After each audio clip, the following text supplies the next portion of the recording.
திருவள்ளூர் மாவட்டம் திருவள்ளூர் தனி தொகுதியில் நேற்று நடைபெற்ற வாக்குப்பதிவில் கும்மிடிப்பூண்டி, பொன்னேரி, திருவள்ளூர், பூந்தமல்லி, ஆவடி, மாதவரம் உள்ளிட்ட சட்டமன்ற தொகுதிகளை சார்ந்த 20,85,991 வாக்காளர்களில் 14,23,285 வாக்காளர்கள், அதாவது 68.26% வாக்காளர்கள் தங்களின் ஜனநாயக கடமையை ஆற்றினர்.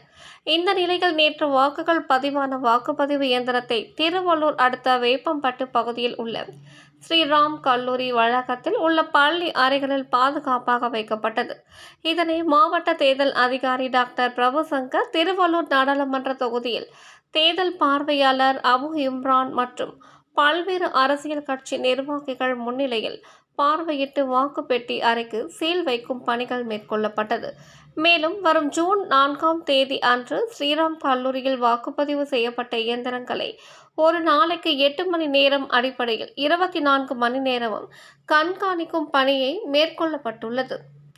மேலும் இந்த பாதுகாப்பு பணியில் 39 மத்திய எல்லை பிரிவு பாதுகாப்பு படையினர், துணை ஆணையர் தலைமையிலான காவலர்கள், 40 தமிழ்நாடு சிறப்பு காவல் படையினர், 2 வெடிகுண்டு கண்டுபிடித்து செயலை இழக்கும் பிரிவினர், மேலும் வாக்குப்பதிவு இயந்திரங்கள் வைக்கப்பட்ட அறை மற்றும் வெளி பகுதியில் சுற்றிலும் 728 கண்காணிப்பு கேமராக்கள் பொருத்தப்பட்டு கட்டுப்பாட்டு அறைகள் தொடர் கண்காணிக்கப்பட்டு வருகிறது.